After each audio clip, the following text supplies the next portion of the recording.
Very good evening. Welcome to State of Business on our television. I'm Ashing Sani Veerasinghe. Let's have a look at the headlines for today. Newly elected President Gotabaya Rajapaksa assumed duties as the 7th Executive President of Sri Lanka. Venerable Galagoda Atte Gnanasara Thera announces that the organisation Bodu Bala Sena will be dissolved after next general election. News in detail. Newly elected President Gotabaya Rajapaksa assumed duties as the 7th Executive President of Sri Lanka at the Presidential Secretariat today morning. Meanwhile, several new secretary positions and key appointments were made today upon the assuming duties by the new president.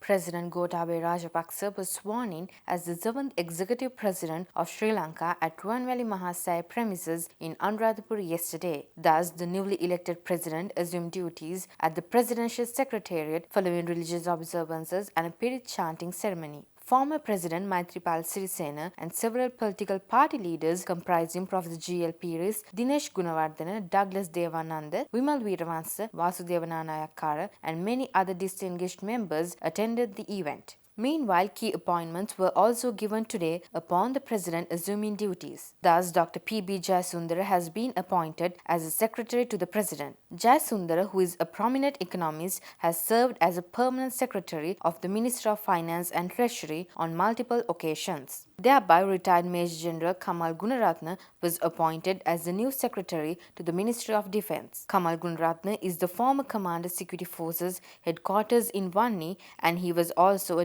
Deputy Ambassador of Sri Lanka to Brazil. Moreover, former Central Bank Deputy Governor S.R. Artigala was appointed as the Secretary to the Treasury and the Ministry of Finance. All-share index at the Colombo Stock Exchange rose 94 points or 1.56% to 6,117 points in the first half of the day of trading yesterday following the election victory of Gotabaya Rajapaksa as the new president.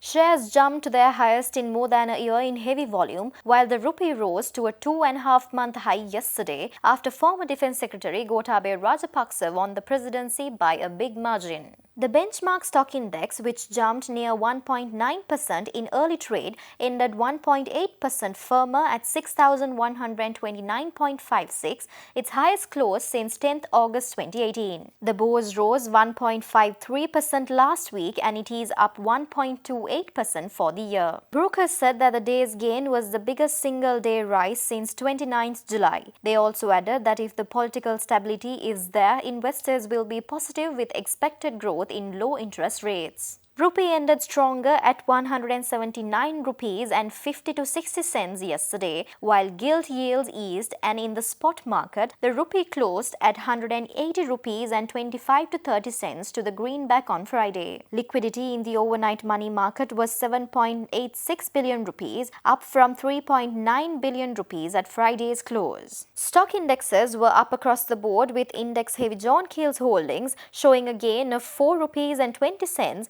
and last traded at 162 rupees and 30 cents. In the banking sector, Commercial Bank of Ceylon was up 2 rupees to 171 rupees and 90 cents, while Sampath Bank was also up 2 rupees and 20 cents at 171 rupees and 90 cents at midday. Secretary General of Bodu Bala Sena, Venerable Galagoda Atte Gnanasara Thera states that the Bodu Bala Sena organisation will be dissolved after the forthcoming general election, claiming that the organisation is confident that the newly elected President Gotabaya Rajapaksa will not go against the interests of the Sinhala Buddhists of the country. Venerable Thera made these observations today morning addressing a media briefing. A media briefing organised by the Sinhalese Buddhist nationalist organisation Bodu Bala Sena took place in Colombo today morning. Secretary General of Bodu Bala Sena, Venerable Galagoda Atte Gnanasara Thera, noted that the organisation is confident that newly elected President Gotabaya Rajapaksa will restore peace, harmony and coexistence among the ethnicities in the country. Venerable Thera also criticised that the good governance government did not meet the requirements of the majority Sinhala Buddhists and instead it created space for hatred and chaos. Meanwhile, Venerable Thera reiterated that the organization of Bodubala Sena will be dissolved after the coming general election, since there won't be room for hatred and separatism under the new leadership of the country. He also assured that Gotabaya Rajapaksa will cater into the interests of the majority Sinhala Buddhists in the country. Presidential candidate of the National People's Power, Anurakumara Dissanayake, admitted that they did not achieve the result they expected at the presidential election. However, he also stressed that the collaboration with a number of professional and civil organizations was only a beginning, and they will be working together in future as well. NPP presidential candidate Anurakumara Dissanayake addressed the media yesterday together with its affiliated organizations' representatives at the JVP headquarters in Battaramulla. JVP leader Dissanayake, who ended the presidential race earning only 0.41 million votes, said that they were contesting with two major powers. However, he added that they entered to the race knowing that reality very well. He also added that their expectation was bigger than this. However, the final result did not show it. Questioned by media, the NPP candidate said that the prime intention of forming the NPP was not ended just after the presidential election, and it marked a beginning for new and long political journey. He further added, as they are always ready to respect the mandate from the general public, the NPP prefers to have the ideas from the general public to energize their journey for a better future for the motherland. Stay tuned for more news after this short break.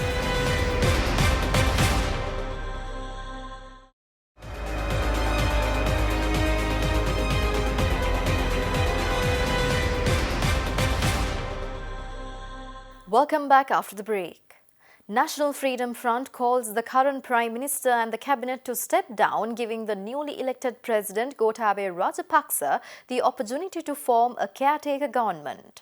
This was mentioned at a media briefing held today morning.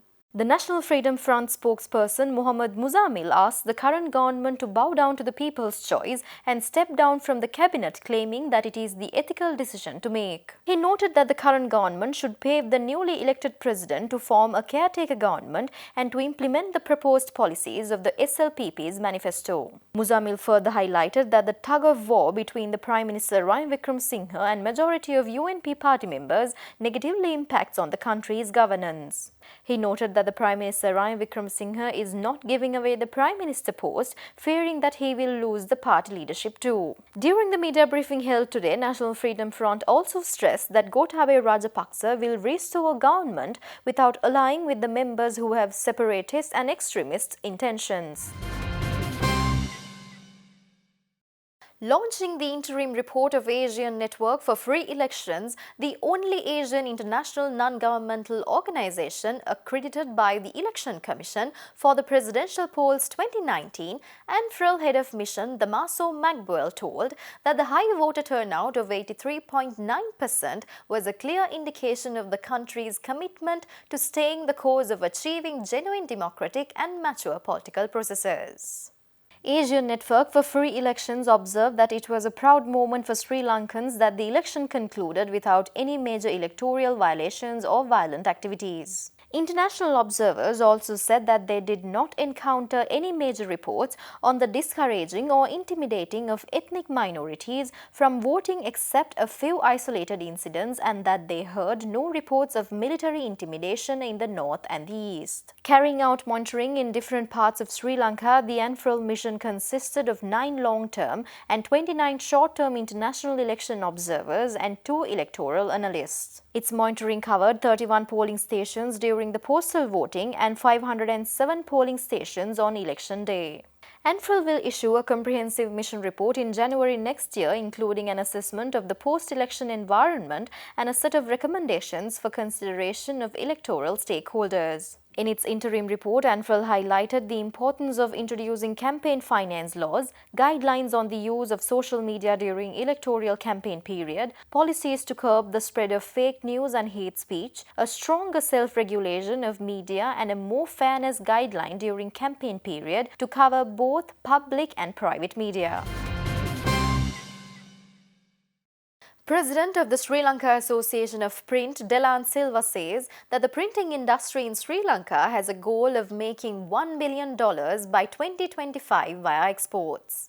SLAP President made these remarks at an event to announce the Sri Lanka Print 2020 exhibition and the National Print Conference, which is to be held from March 12th to 15th next year at BMICH. The SLAP also opined that Sri Lanka is enabled to export larger volumes with shorter shipping times by opening up the Trincomalee, Hambantota and Colombo ports. Sri Lanka has the latest technology. Every single technology which is released in the world, we have it. So we are ready and ripe to go to the world. We are going to launch the total exhibition, our flagship, which we do biannually, to the association, which we will bring in the new technology to be awareness. We will also have a printers exhibition to bring in the buyers to see the printing. We have the inkjet, which is going to be the future. We are going to have an exhibition of that, and we will be promoting by 2025. We are trying to achieve. Our goal is to achieve $1 billion by 2025 export market. That is our goal. And to achieve that goal, the training programs which we are going to have seminars, we are going to have the exhibition with the latest technology, we will have the printers to exhibit, as well as to get new buyers to come in, as well as the technology. And we will be having a special gift of 1 million rupees for the strategic packaging, who will design and who will do innovative packages to the industry, which we will take it to a higher level. That is our goal. Singer recently introduced 6 locally manufactured innovative refrigerator models at a ceremony held at the Kingsbury. The newly introduced Singer refrigerators are the 260-litre and 300-litre models, which come in recessed handle model, with handle model and mirror finish elegant black color model. The R600A energy-saving refrigerant with inverter technology brings in more uniqueness to these refrigerators, which otherwise consumes more energy. Singer was the first to introduce R600A technology in Southeast Asia in 2013, which became popular with its efficient energy-saving feature. Singer launched the first ever Sri Lankan designed GeoSmart intelligent refrigerator in 2018. Singer has taken this initiative to manufacture these bigger capacity refrigerators to fulfill customer needs when it comes to upgrading their refrigerators to higher capacities, as well as for people who are looking for bigger refrigerators. We are launching 6 large capacity refrigerators with smart inverter technology, and more importantly, all 6 models are designed, developed and 100% produced by our own Regnis factory from Ratmalana. And the third big reason is that all 6 models are of our own brand Singer. The 6 models that you would experience are from about 260 litre to 300 litre, beautifully designed with the stainless steel finish and the glass door finishes, and packed with a lot of features and technology that meets the international standard. Stay tuned for stock updates after this short break.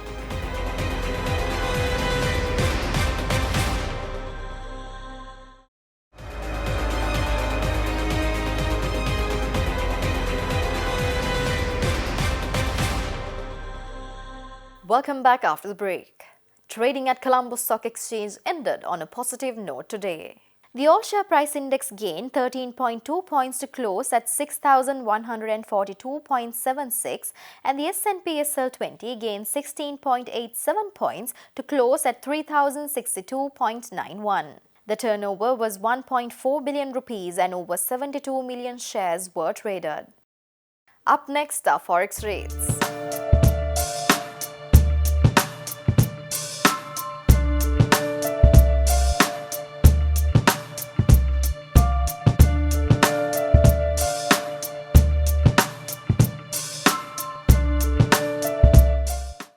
That's all the news for today. Join us tomorrow at the same time. Until then, take care. Good night.